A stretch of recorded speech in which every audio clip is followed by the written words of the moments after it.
The following program, The Russ Belville Show, is intended for responsible adults only. We advocate to the repeal of marijuana prohibition for adults. We discuss the science, culture, and controversy about America's marijuana laws. We do not advocate any illegal activity and encourage all listeners to learn their state and federal marijuana laws. Opinions and claims made by guests and advertisers on The Russ Belville Show are their own, and The Russ Belville Show cannot be held legally responsible for their validity or reliability. Viewer discretion is advised.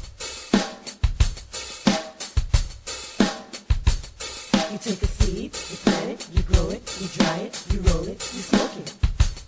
You take a seed, you plant it, you grow it, you dry it, you roll it, you smoke it. Then it goes down smooth. Hey! Spanning the continent to bring you the truth about cannabis and marijuana law reform. I smoke pot and I like it a lot. From the promise of legalization. And I think that we need to rethink and decriminalize our marijuana laws. To the agony of prohibition. One major responsibility is to encourage people to use less drugs. The Russ Belville Show, the voice of the marijuana nation. Brought to you by the National Cannabis Coalition. Yeah, I hear you had a question for me. Now, here's your host, Radical Russ Belville. All right, good evening, Toasters and Tokettes, and welcome. It is Monday, August 13th, 2012, and it's got to be 420 somewhere in the world. Welcome to the show. We're glad you could be here. We've got all sorts of news and information to bring to you on today's show. Let's get right to it on this busy week. We start by our introductions. We got Wiz Kaliko hanging out here over in the director's chair there. Aloha. I am here hanging out. And, the Raiders play tonight on Monday Night Football, so I'm pretty stoked. Oh, boy. It's football season coming up. All right. That's right. A good time with that. Also, we've got over here in the co-host chair, we've got Brian the Red hanging out with us. Hi, Brian. Hey. Football. That's the little round one, right? With the black and white on it? There you go. Yes, the football. Yes. The football. Yes, me likes the football. And in our virtual studio in Grastoria, we've got Cannabis Carrie hanging out. Hi, Carrie. Hi, guys. Happy Monday. Made it through another warm August weekend. Yeah. Are you going through Olympics withdrawal? A little bit. I had to turn off the closing ceremonies yesterday. It's making me too sad. Oh, well. 4 more years, though. Get to do it all over again, this time in Rio. Should be a good time. Should be a good time. Well, Carrie's got our news headlines, which we do every day in our daily Cannabis Chronicle. What's in the news today? I do. I have one cool story that I don't hear a lot about mayors using their veto power, but unfortunately I have a story about that today coming from the Midwest. Also, we've got 2 different stories highlighting some issues with medical marijuana, one from California and one from Colorado. I'll tell you about those as well coming up in today's Cannabis Chronicles. All right. Looking forward to it, Carrie. And then after the break, we've got our daily Toker Tunes. And on Mondays, we do Roots Monday music, which is blues, jazz, folk, and country. Today, I'm going to go back to the master himself, Cab Calloway and his orchestra. We're going to play a little bit of Reefer Man to get us ready for this busy week that's coming up here.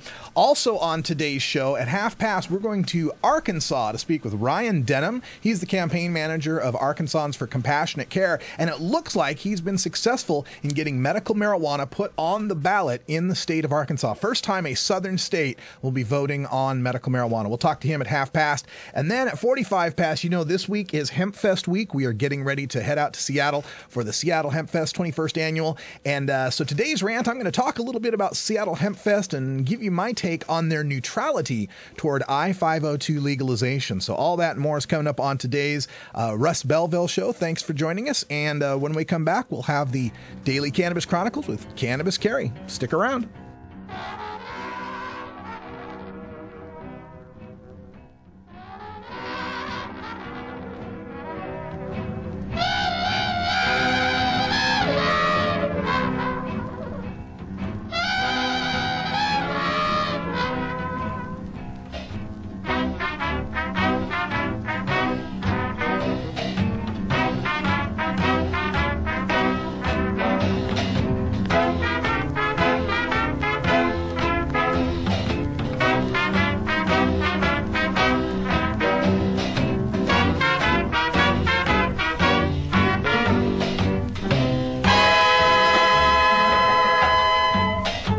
The Russ Belville Show is blogging and podcasting daily at RadicalRuss.com.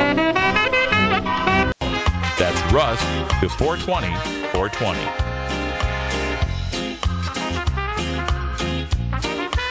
You're listening to Radical Russ on the Russ Belville Show.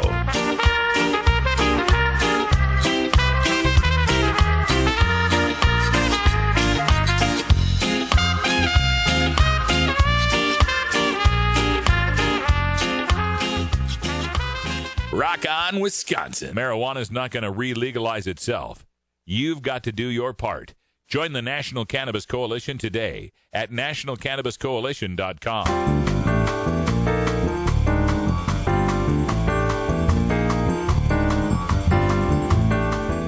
Medical marijuana, industrial hemp, ganja sacrament, consumer cannabis. The topic of marijuana is heating up the news, and the Russ Belville Show catches you up with today's latest headlines. Now, here's our senior news editor, Cannabis Carey, with the Daily Cannabis Chronicle. I don't hear about mayoral vetoes very often, but we have a story about that happening today. The Galesburg City Council in Illinois voted on a marijuana decriminalization ordinance on August 6th. They wanted to give the police an option of writing tickets for less than 2.5 grams of marijuana instead of arresting them and hauling them off for a mountain of paperwork. The 7-member council also wanted to amend the current fine for possession of marijuana from $500 to $300, and even had the foresight to put into language that if marijuana was legalized, the ordinance would no longer be enforceable. The vote was close. They split 4-3, but passed the new cannabis law reform ordinance for the city of Galesburg, Illinois. But the mayor also has a vote on council business. The mayor gets to reserve to hold his vote for up to 5 days. So Galesburg Mayor Sal Garza announced on Friday that he will veto this measure instead of vote. The ordinance and he also recommended stronger language before he approved any kind of measure. Mayor Garza says his fears are that marijuana use is not being deterred with the new ordinance, especially among the youth of Galesburg. He said he would like the council to rewrite the ordinance and include in it that anyone under 18 caught with marijuana in any amount would have to complete an assessment and education for youth violators. He would like the fines for marijuana crimes to be adjusted to pay for such a youth education program. Now, if someone under 18 gets caught with marijuana and does not complete the program, the mayor would like to see additional fines and charges. Mayor Garza thinks that this is an important part of cannabis law reform so that young first-time offenders will be helped to not repeat the offense.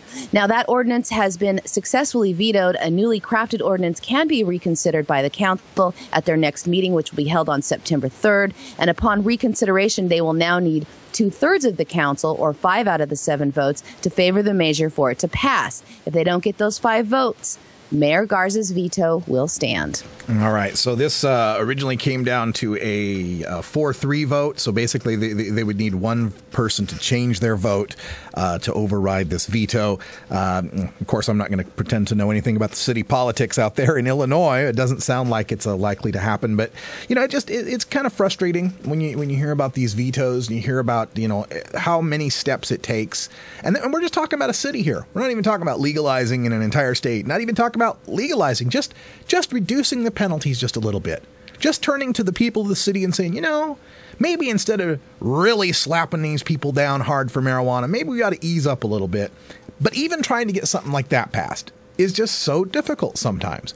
And it depends on where you're at. In Illinois, they don't have the initiative process, so it's going through the city council like this, and sounds like a pretty reasonable proposition here. But so many people are still steeped into that reefer madness that they can't see a reasonable proposition when it's, you know, right there in front of them. They're just taught, you know, marijuana bad, and so anything that talks about it is something they automatically have to oppose.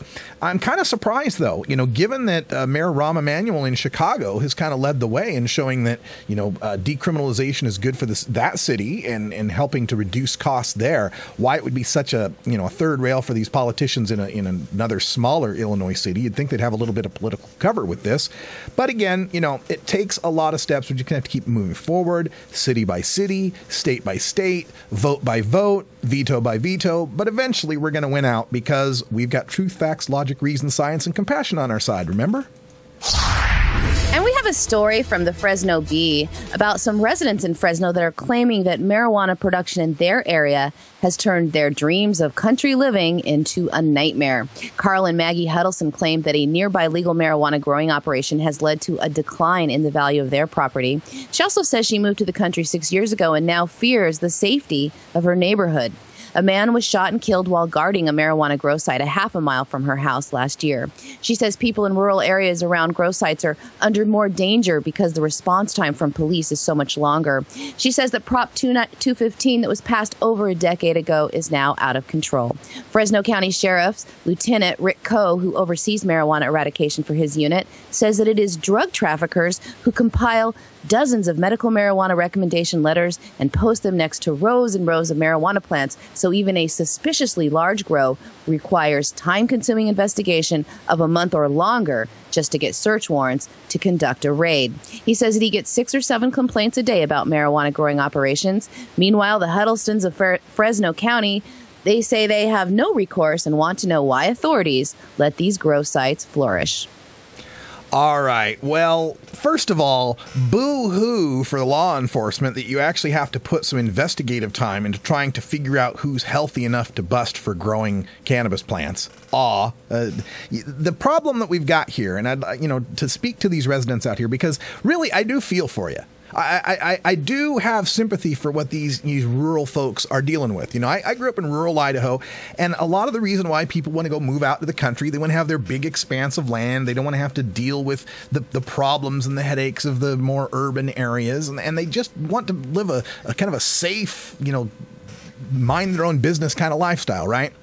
And so then when they've got these people with their marijuana collectives and growing, rows and rows of marijuana plants, and when they hear stories of guys guarding them with towers and massive amounts of lights and huge razor wire fences and guys with, guns that are standing guard on that, they're rightfully frightened and they're rightfully kind of jolted out of their idyllic country lifestyle. But if I could speak to them, I would just tell them, the problem is you haven't gone far enough with legalization. You're not worried. Nobody in rural Fresno County has an issue with, Budweiser, growing lots of these hop plantations and guarding them with, razor wire and guns, right? You don't have the vineyards of Napa Valley don't have guys with guns that are guarding them, right? It's the prohibition that is springing up around you. It's not Prop 215 that's the problem, in that it lets sick people be able to cultivate marijuana and use it to help themselves. It's that it didn't go far enough, and a prohibition still exists on that same product that makes it more than worthwhile for people to slip in any way they can under that medical use law to try to conceal their commercial activities. It's just bound to happen. You can't repeal the law of supply and demand. That's just the way it works. Medical marijuana doesn't go far enough, and in not going far enough, it attributes all of the ills of prohibition to the baby steps taken in legalization. We need to point out to people that what you're afraid of, the guy with the gun out there guarding the marijuana crops, it's not the plant that's any harm to you. If it were just a field of marijuana plants growing there, there wouldn't be an issue. It's that field of marijuana plants is so artificially restricted to the mass majority of people that want to consume it, that it makes it worth 10 to 100 times more than it's really worth. It makes it so scarce that it's worth going after it, worth ripping it up, worth going past security cameras and risking guys shooting at you to make that profit. So people of Fresno, when you make these complaints to law enforcement, you should always be following it up with, please make this legal so legal farms can be registered and zoned and put in places that aren't interfering with our country lifestyle.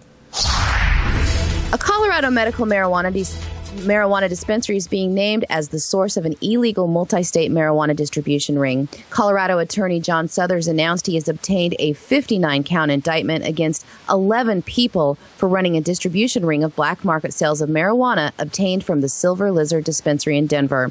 It also includes 11 separate violations of the Colorado Organized Crime Control Act. Now, the group is being accused of using the U.S. mail along with driving hundreds of pounds of Colorado medical marijuana to sell it in Arizona, Florida, Florida, Massachusetts, and Ohio, as well as selling medical marijuana into the black market in state. Leon Cisneros, who is listed as a member in the group in the indictment, is the dispensary's manager. He is also accused of failing to pay $16,000 in taxes owed from legal medical marijuana sales and falsifying documents to cover his crimes. The document says that the crimes go back as far as 2008. Now, it was issued this morning. It says that between January and May, just of this year, one member of the group received more than 40 pounds of marijuana to sell into the black market in Cincinnati. The Colorado Attorney General took the opportunity to say that this is just another example of diversion from the medical marijuana industry. In a statement this morning, Suthers said that it was, quote, becoming clear that, as predicted in 2010 legislative hearings, Colorado is becoming a significant exporter of marijuana to the rest of the country. Now, a recent study urged by Attorney General Suthers by the Rocky Mountain High Intensity Drug Trafficking Area Team gathered data about medical marijuana being diverted to criminal enterprises. They found about 70 instances since new regulation guidelines were enacted in January of 2010 that surrounding states seized marijuana that they think was originally Colorado medical marijuana. Most of those cases involved traffic stops on major highways in surrounding states where they confessed to police that the marijuana found was from a Colorado dispensary.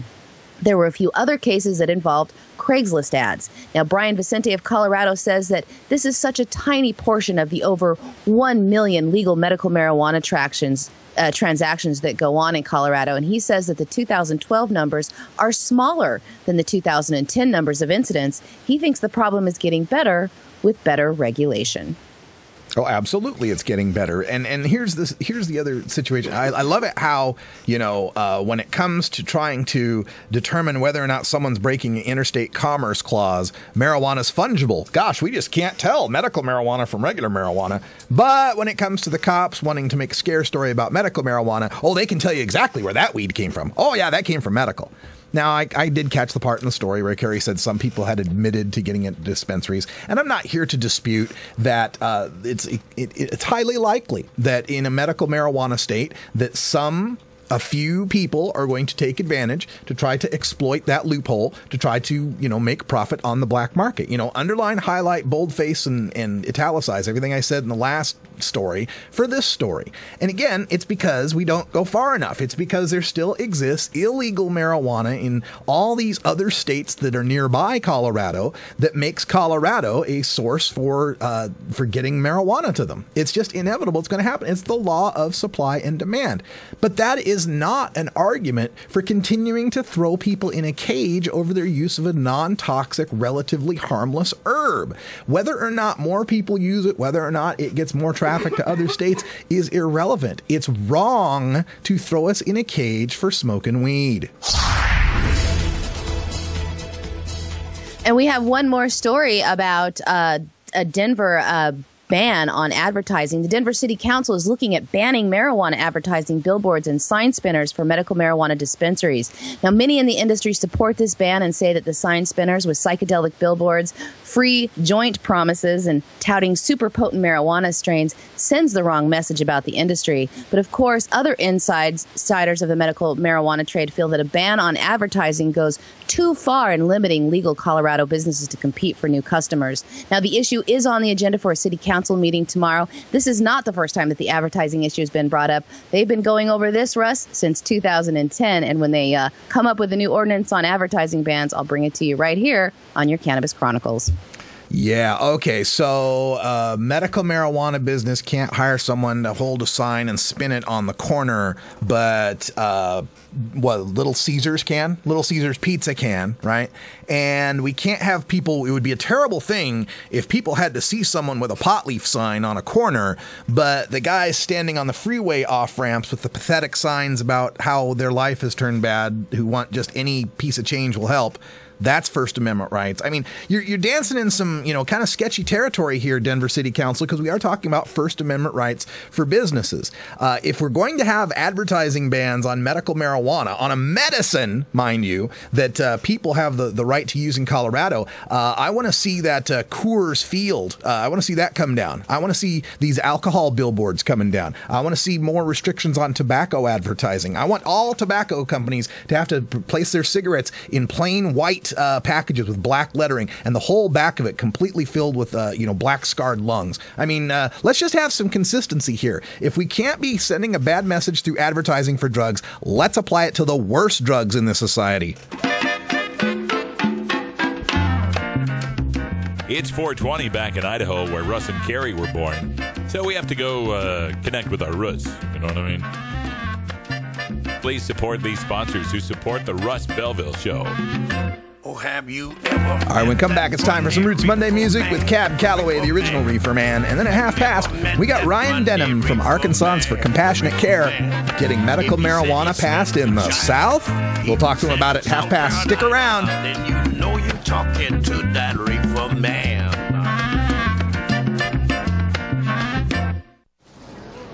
I don't like it personally, but it's time for a conversation about legalizing marijuana. It's a multi-million-dollar industry in Washington state, and we get no benefit. What if we regulate it? Have background checks for retailers, stiff penalties for selling to minors. We could tax it to fund schools and health care, free up police to go after violent crime instead. And we would control the money, not the gangs. Let's talk about a new approach, legalizing and regulating marijuana.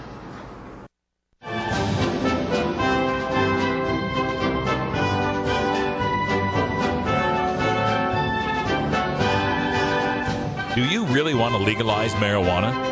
Prove it. Join the National Cannabis Coalition at nationalcannabiscoalition.com, where your donations directly support PotNet and the Russ Belville Show. Free speech ain't free, you know.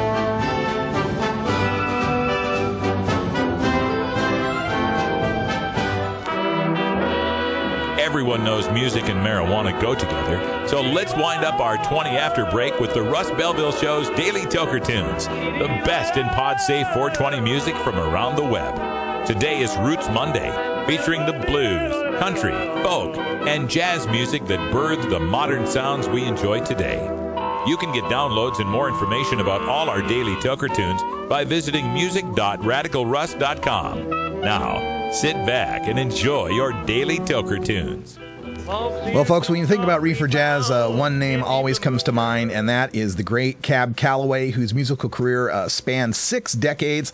Of course, I always remember the first time I saw Cab Calloway was in the Blues Brothers movie when he played the mentor to Jake and Elwood. But of course, his career goes all the way back to the 20s. He was one of the big band leaders back in the day, and pretty much along with Louis Armstrong, two of the biggest figures to introduce the marijuana culture to the mainstream.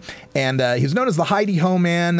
He played with the Cotton Club Orchestra for years and years and broke through in film, was beloved by all. And even through all of that, had songs like Minnie the Moocher, using terms that were coded drug slang that a lot of the mainstream culture didn't get, but a lot of the hip cats on the inside understood exactly what was going on. One such song, come later in Cab Calloway's career, refers to smoking reefers. And since we hadn't heard this one very often, it's a fairly recent addition to the library, I thought I'd bring it up on today's Roots Monday. So here he is, Cab Calloway with the Cotton Club Orchestra and Smoking Reefers.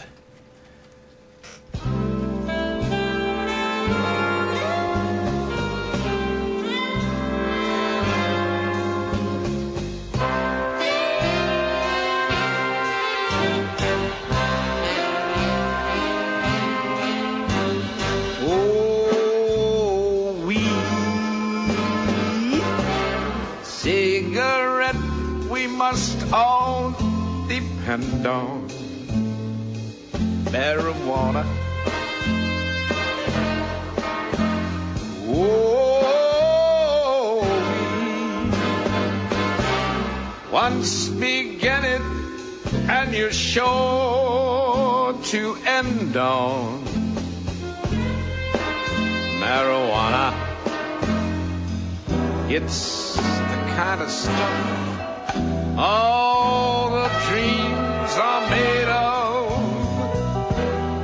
It's the thing that white folks are afraid of. Up in Harlem we go,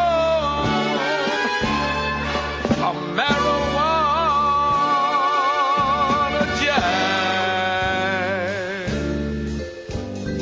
smoking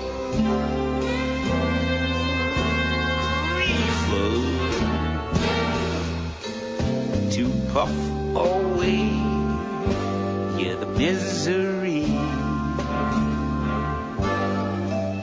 Go away, go away, go away, misery.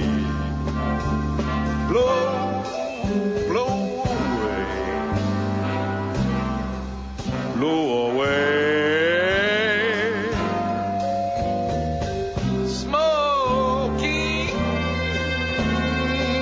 reefer to get beyond the worrying. Go away, worrying. Blow, blow away,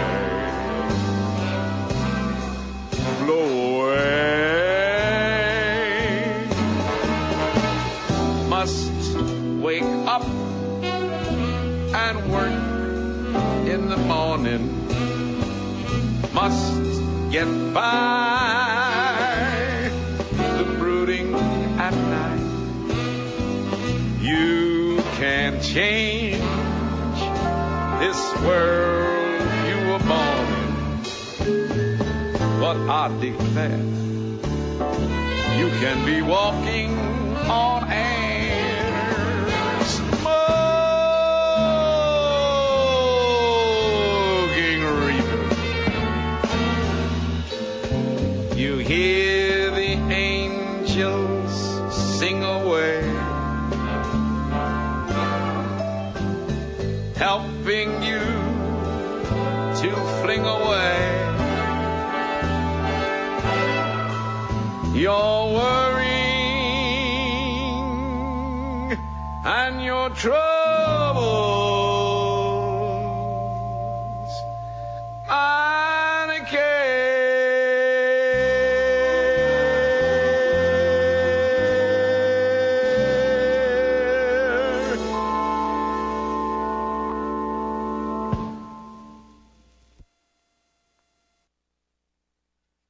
Dear Dad, how should I say this? You know how you enjoy a drink after work? Well, in many ways, I'm just like you. I have a good job, I work hard, but when I get home, I prefer to relax with marijuana instead of alcohol. They're a little similar, but marijuana is actually less damaging to my health, and frankly, I don't feel like crap the next day. I hope this makes sense, but if not, let's talk.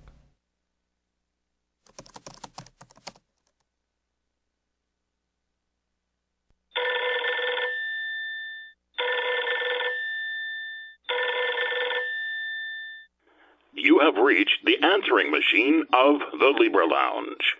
For replays of the lounge, please press thelibralounge.com or ncr420.com. To hear Mr. Libra's latest history lesson, press 2. And finally, press 3 if you've got something to say, bitches.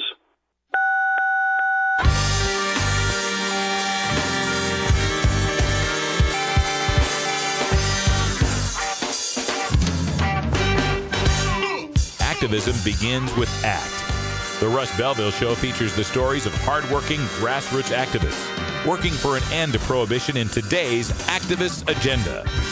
All right, welcome back, folks. In the many years that I've been doing this show in various incarnations, I've gotten to speak to our next guest a few times, and I couldn't be more proud to have him on the show today. Ryan Denham from Arkansas is from Compassionate Care. How you doing, Ryan? What's up, Russ? Thanks for having me on. Oh, so glad to have you here with such great news. I won't spoil it at all. Tell people what you have to announce for the state of Arkansas. So we've been working pretty hard for over a year on a medical marijuana initiative here in Arkansas, and we turned in over 74,000 signatures today. This was our second phase of the turn-in. The first phase, we turned in about 68,000 signatures, and we came up short about 26,000.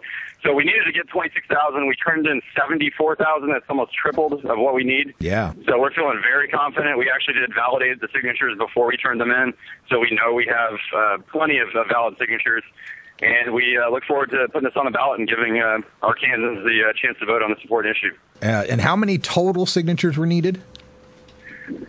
Total, we needed 62,507, and gross altogether what we turned in with both turn-ins was about 140,000 plus Yes. signatures. So well over double what you needed.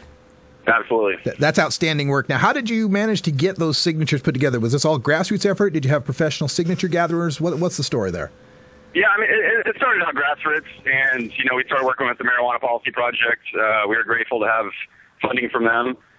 You know, Arkansas is, I mean, you know, to be honest with you, Arkansas is kind of a rough state to canvass in. We're not a open access petition state, so you can't get signatures in front of Walmart or, you know, most strip malls. So, you know, it's difficult to even find a place to get signatures. Where do you have to get signatures from if you can't do it like in front of, you know, I guess the public square is what it is?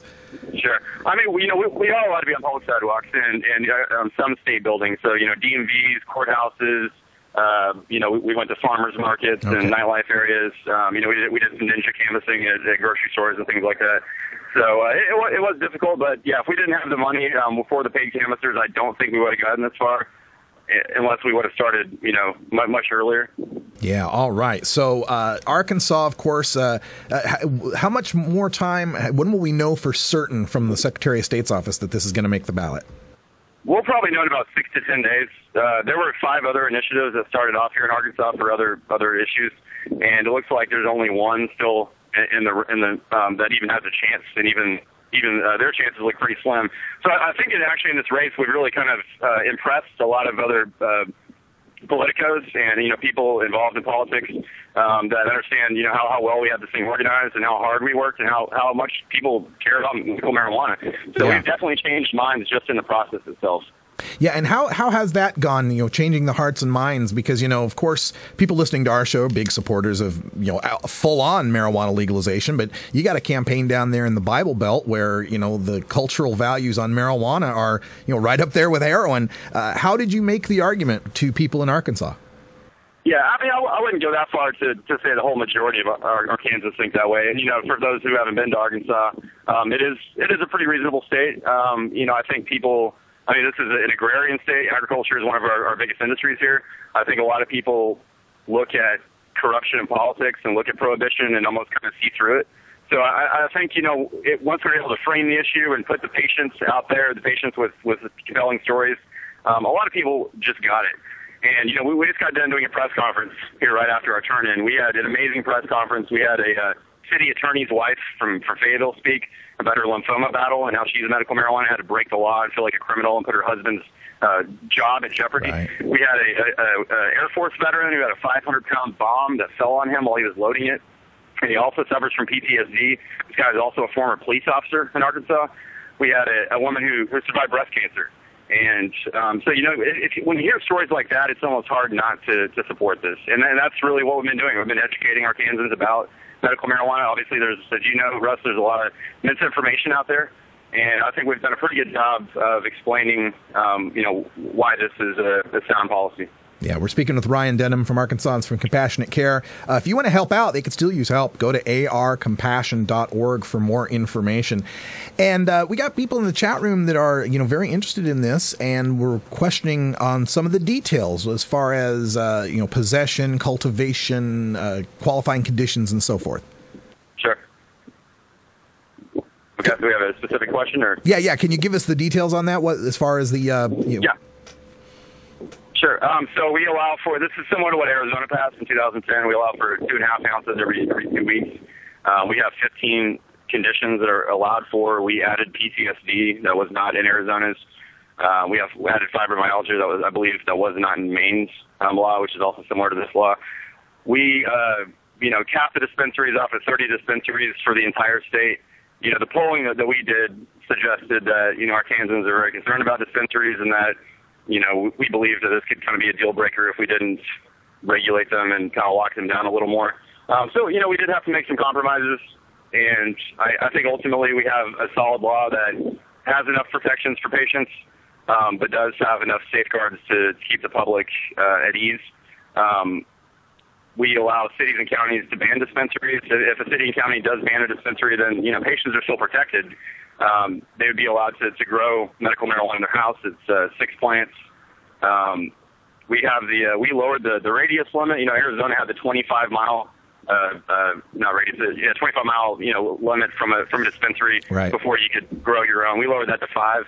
I thought that was a good compromise. I wasn't exactly too thrilled about really having that in there in the first place. And for folks that may not have heard of that before, what we're talking about here is if you were a patient and you lived within 5 miles of a dispensary, you would not be able to grow at home. Is that correct? That's correct. Okay. And, what we found is, our Kansans are concerned about, a lot of people growing medical marijuana behind closed doors and the dispensaries. So, I think this may be a close vote, and, I think people need to understand that sometimes you do have to make compromises to get things done. But ultimately, this will, change a significant policy here in the South. And I believe, we could be, I know you probably hear this a lot, but I believe, this could really kind of be a tipping point in a way. Oh, yeah. There are no medical marijuana states. We're going to beat New York. We're going to beat Texas, Georgia, Illinois. And, honestly, a lot of people think Arkansas would have been, would have thought Arkansas would have been one of the last states to get something like this done. So I think we'll be sending a really strong message and setting an example for some of the other states across the country that have not enacted policy. Yeah, it's kind of the opposite of California voting down Prop 19 when they said, even California voted against legalization. Well, now we'll be able to say, even Arkansas supports medical. Absolutely. It's gonna be a great...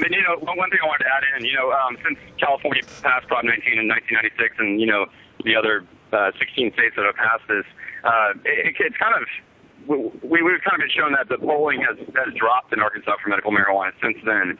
So before a lot of these states passed medical marijuana, before, 8 or 9 states that passed medical marijuana, the polling was higher. And so, it kind of almost looks like some of these states that have really loose policy has kind of hurt public support here in Arkansas. And I think we're starting to make up for that now by, educating Arkansans about the legitimacy of medical marijuana and how our law is regulated. I think they really do want to hear that our law is regulated as framed by the state. California doesn't have any statewide regulation for dispensaries, and this is going to have statewide regulation right off the bat. Right, and it is. We are kind of seeing an evolution where there's West Coast medical marijuana and East Coast medical marijuana, and I think you've found a good compromise point in that you at least still have the right to home grow. I think that's so important for patients. So I'm glad that you fought hard for that. Absolutely. Let me get to one other point I wanted to know. You said you had the press conference today, and I was just wondering, has this slipped under the radar in Arkansas, or have the local news media been saying, "Watch out, medical marijuana's coming"? Yeah, we did kind of try to, we weren't seeking media attention, to be honest with you, during this entire campaign. However, we didn't ignore it. So we responded to inquiries. I think we had maybe 80 press hits over a year and a half or 2 years. So, we have had a fair amount of press, but, there's still, we're a rural state, but still a lot of people didn't know about it. We are starting to really build that traction right now, and so many people know about the campaign. So, we weren't trying to hide, but, we were trying to fly under the radar just a little bit so we could, get the ground running without any serious opposition, basically. Now, of course, 2012 is shaping up to be a huge electoral year as far as marijuana politics goes. We've got legalization votes pending in Washington, Oregon, and Colorado, which are all some of the pioneering medical marijuana states. Does that become one of the sticking points with the opponents, is saying, see, they passed medical and now they're trying to legalize? Do they use that against you? Yeah, I think that may come up. And obviously, I think the drug war in general has serious issues, and I'm not trying to get my personal opinions out here right now during this campaign.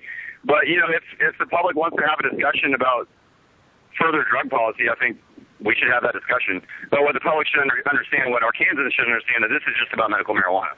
If people want to look into decriminalization or full legalization later, that's our choice as citizens.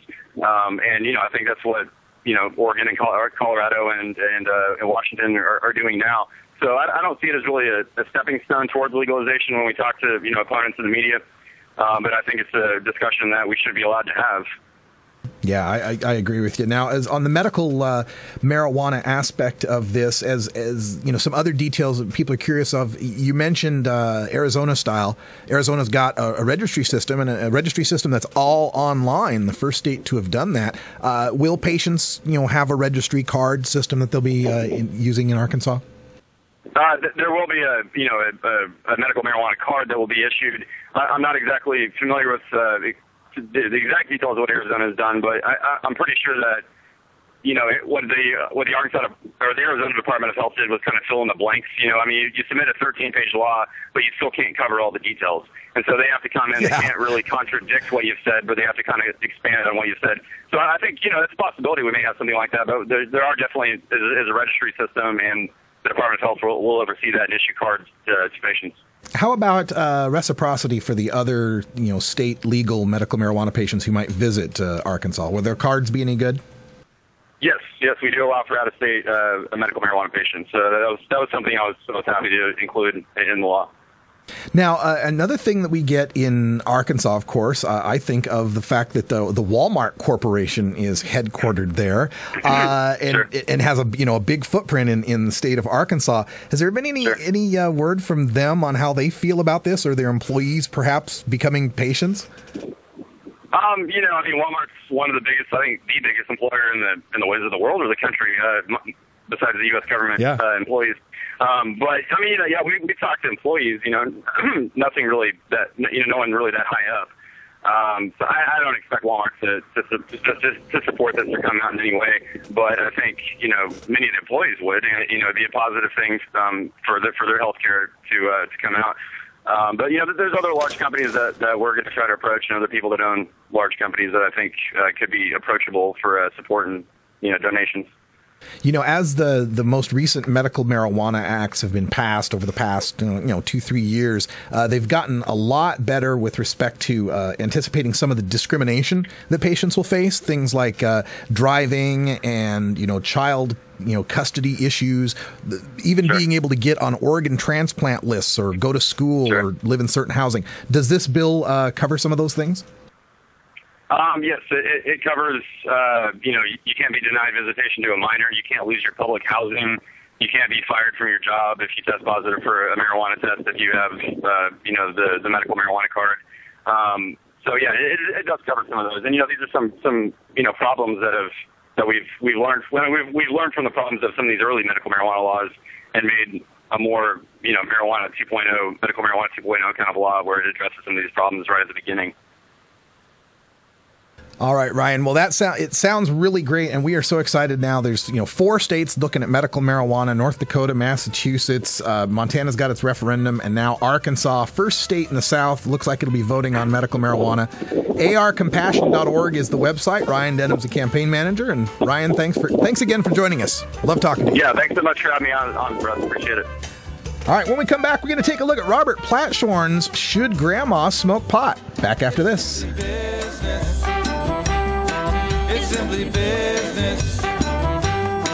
It's simply business, why they won't let us grow. It's simply business. We'll be right back after these messages from our 420 friendly sponsors. Support these advertisers because their ad money goes straight to the Russ Belville Show.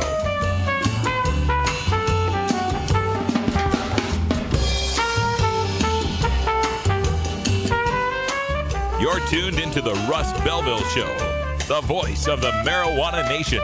Brought to you by the National Cannabis Coalition. It's simply business. It's simply business. It's simply business, why they won't let us grow. It's simply business. It's simply business, why they won't let us grow. It's simply business. Who would you rather your kids talk to about drugs? You? Or some guy? When your kids find out you've been lying to them about marijuana, who will they trust? Let's have a rational discussion about drug reform. Let's tax and regulate marijuana, restrict youth access, and create safer communities.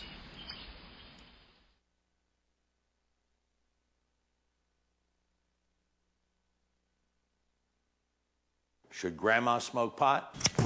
There's sort of a sea change going on in this nation, and it has to do with marijuana. Cannabis or marijuana worked better than the drugs and the narcotics I was getting. Cannabis has been a medicine now for about 3,000 years. In the United States, it only hasn't been a medicine for the past 70 years.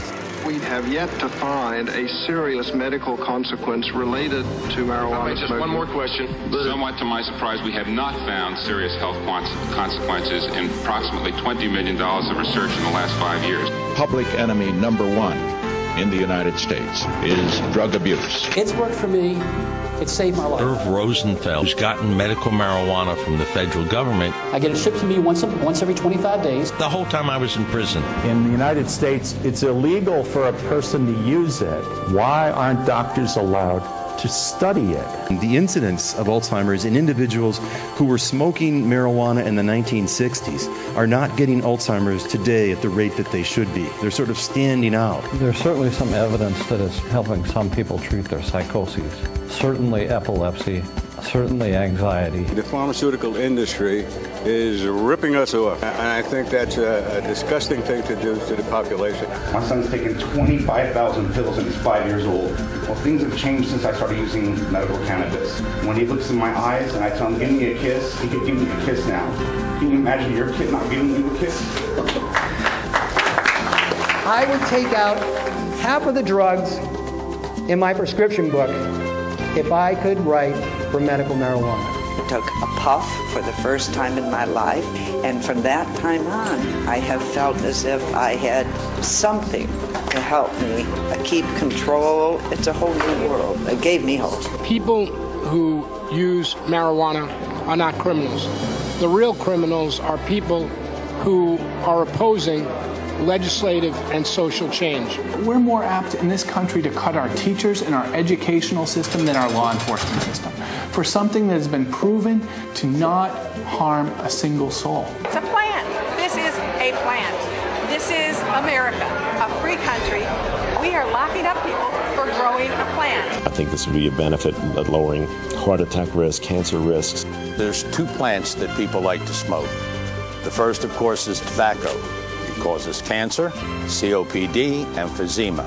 The other is cannabis. It's the oldest medicine known to man, and today it's used in the treatment of dozens of different conditions.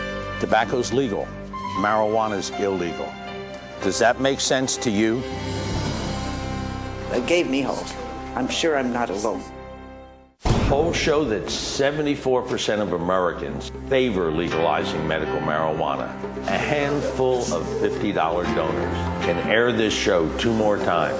That will pay for 4 more airings, and then 8, and so on until Grandma has been seen by millions.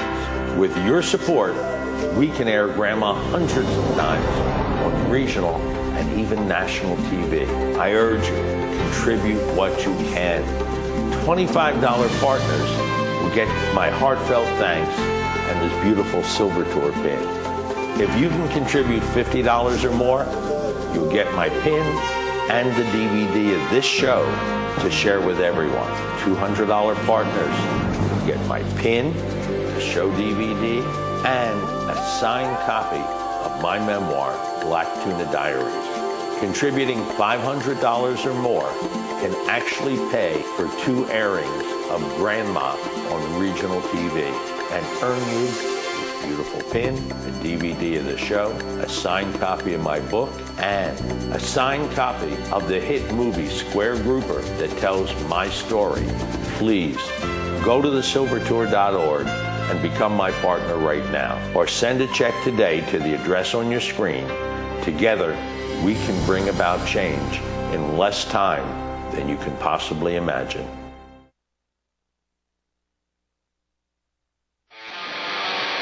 You want answers? I'm as mad as hell, and I'm not going to take this anymore. You want answers? You have offended my family. I think I'm entitled. You want answers? I want the truth. And you have offended the Shaolin Temple. You can't handle the truth. Surely you can't be serious. I am serious. And don't call me Shirley. Radical Rant. All right, welcome back, folks. I hope you enjoyed that video from our good friend Robert Platshorn, silvertour.org. Please check it out.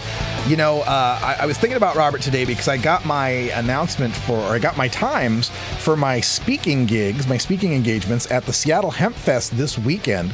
So if you got a pen ready and you want to write down the times, or you can check them out on our calendar at ncr420.com. I will be speaking on Friday, and I will be speaking on Sunday. So on Friday, you can catch me 3:40 p.m. from the McWilliams stage. And on Sunday, I will be speaking at 2:50 p.m. from the Sealy stage. And of course, we'll have that all twittered out. You know, just follow RB Show 420 for all of the updates when we're out there at Seattle Hemp Fest. We're going to be streaming live all 3 days right here at ncr420.com. So make sure you check it out. We've got a booth at the Stoned Garden. We should be on the right side, you know, the side away from the water, in that Stoned Circle area, that center area near the main stage of Seattle Hemp Fest. So we hope to see you there. And if you can't make it, then join us on our online stream, ncr420.com. And I was thinking about Robert because when you get the speakers list, it's a spreadsheet of everybody who's going to be speaking at Seattle Hemp Fest, which is also going to include Jill Stein, Dr. Jill Stein, the Green Party presidential candidate, and Judge Jim Gray, the Libertarian Party vice presidential candidate, will be there as well. But I'm reading through, and of course there's Robert Platshorn's name with 4 different speaking slots he was committed to for Seattle Hemp Fest. And it looks as though, and he's still fighting for this, folks, but it looks as though Bobby Tuna won't be there at Seattle Hemp Fest. He's got this new probation officer, new parole officer, who's all gung-ho and forbidding him to travel out of the South Florida district that he's in, and forbidding him from traveling specifically for any sort of marijuana legalization. The parole officer said something to the effect of, in light of what you were convicted of, we can't have you traveling around the country trying to promote marijuana legalization, right? So they're basically trying to keep Bobby Platshorn's message silent because they know how effective it would be with seniors. And if it's effective with seniors, we know that we're going to get better votes for marijuana legalization because they are the ones that actually go out and vote. And the sad story about this, now Bobby's shopping this article around, and I don't want to give too much away, but he sent me some pictures as well to confirm this, in that, Bobby spent a lot of time on boats in Hawaii, in Florida area during the 70s, right? And we didn't do sunscreen back then. Right. So Bobby's had problems with some melanomas that are popping up, some skin cancers from the many years of being under the UV rays. Right. And as these were coming up, his former parole officer that he was working with, he would show his former parole officer how he was using hemp oil to treat these cancers, and it was causing these melanomas to recede and go into remission. And his parole officer was also struck with a cancer. I think it was a stomach cancer. And, he said, wow, it's amazing what miraculous this is how this is miraculously working for your skin and everything. And when Bobby suggested he should try it for his cancer, of course, he said, no, I can't, because I'm a parole officer, blah, blah, blah. Guy ends up dying. And now the guy who's replaced his parole officer is Mr. Gung-Ho that won't let Robert Platshorn travel. Now, of course, this cuts down about 85% of his income because he makes so much of his income from selling books and doing presentations and speaking fees. So here's a guy that did 29 years in prison for marijuana prohibition, and upon getting out is threatened with the rest of his 64-year sentence if he doesn't shut up about ending marijuana prohibition. So it's in that context that I want to address the fact that this weekend I will be speaking at my first hemp festival that's neutral on marijuana legalization. It's kind of amazing. Seattle Hemp Fest is officially neutral on I-502, the marijuana legalization measure that is on the ballot and is polling well and has lots of funding and has a really good chance of passing. Seattle Hemp Fest is neutral on this. And it's frustrating to me because I understand. I don't want to get into arguments about 502 right now, per se. But when I read these arguments and I read people saying, oh, it's zero tolerance for people under 21. Oh, it doesn't let you grow at home. Oh, it's going to have a per se DUID. Oh, it's going to impose these taxes. Oh, it's going to do this or that. And I can see why they're making these complaints. I understand where they're coming from. But all I can hear or all I can think of when I hear those complaints is Robert Platshorn sitting in a jail cell for 29 years of his life as a young man. And I think of how vicious and pernicious marijuana prohibition is in so many aspects of American society. So much of our rights and our law enforcement and our judicial system are corrupted by this, and so many people's lives are ruined by this, that when it's been 42 years of drug war, and Seattle Hemp Fest has been fighting for 21 years to do something about it, to organize people, to educate people about ending prohibition.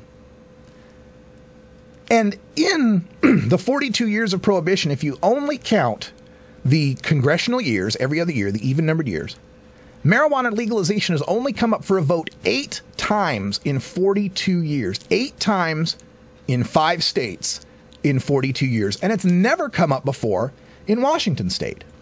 So for the first time in 42 years, and in the first time in 21 years of all the thousands of volunteers and the speakers who travel cross country to exhort people to end marijuana prohibition, and all that time after 21 years of hard work trying to finally get something that would be the first step in toppling the first domino to end this marijuana prohibition, the organization's neutral.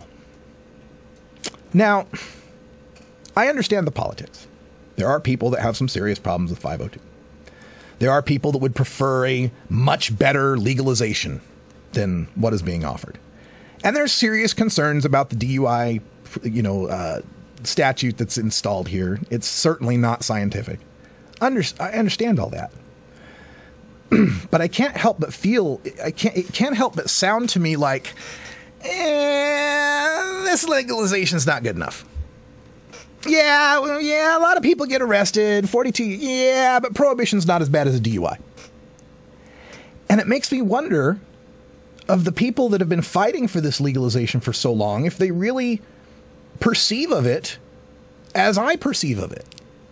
Marijuana prohibition to me, I perceive of it as one of the worst injustices, not just to mankind, but to the planet itself. I see it as this huge abomination. And so when I hear of things, and there's things I don't like in bills that come up. Ryan Denham just talked about that 5-mile, halo for medical marijuana patients in Arkansas. I can't grow within 5 miles of a dispensary. I think that's unnecessary. I don't like it. But would I oppose a medical marijuana bill because of it? Hell no. Would I turn to a cancer patient and say, that 5-mile thing, we don't want to set a bad precedent. You're just going to have to suffer. Well, if that's the case with medical laws, if we were able to accept warts and all the problems in the initiative that passed in Washington state in 98 to legalize medical use that had all sorts of vague, weird, contradictory language in it that didn't provide for patients to be able to access medicine, that originally had a vague 60-day supply, warts and all, we could accept that because, oh God, we couldn't let a patient suffer. But now, when it's time to help the healthy people, when it's time to topple the first domino, this legalization's not good enough. Some people might get a DUI they might not deserve. Which is happening now, by the way. People get DUIs now for cannabis that they don't deserve. People now get pulled over and get sobriety tests and get arrested and get their blood drawn, and the results of that blood draw, even when it's below 5 nanograms per milliliter, become the basis of a DUI charge that sticks and causes people to lose their licenses and jobs and stuff, and maybe even do jail time, even when they were not impaired. That happens now. That exists now. People under 21 not being able to smoke, that exists now. Getting busted for passing a joint for one person or another, that exists now. Not being able to grow at home, that exists now. But you know what doesn't exist now? A store where you can buy an ounce of weed. Or even just being able to have an ounce of weed with absolutely no ticket, no punishment, no record, no nothing. I want to respect the people that say they're for legalization but just against I-502. But I wonder, what is going to be good enough for you to pass? What's going to be good enough for you to support? Because we know what you've supported in the past, and it hasn't even made the ballot yet. So what are you going to propose that's not only going to make the ballot, but is going to convince 50% plus one more people in Washington state to vote for it? This is the best chance, the only chance Washington State's had in 42 years of drug war to do something about it. And you want to pass over it because it's not perfect? This Seattle Hemp Fest is going to be interesting, folks. I hope you join us there this weekend. But we got to call it a day for this show. So for Cannabis Carry, Brian the Red, and Wiz Calico, and Brian Blank hanging out here, I'm Radical Russ. Thanks for joining us. We'll see you in an hour or two. Until next time, take care of each other, tokers. This is the Russ Belville Show. The Russ Belville Show is blogging and podcasting daily at radicalruss.com. You grow it, you dry it, you roll it, you smoke it. You take a seed, you plant it, you grow it, you dry it, you roll it, you smoke it.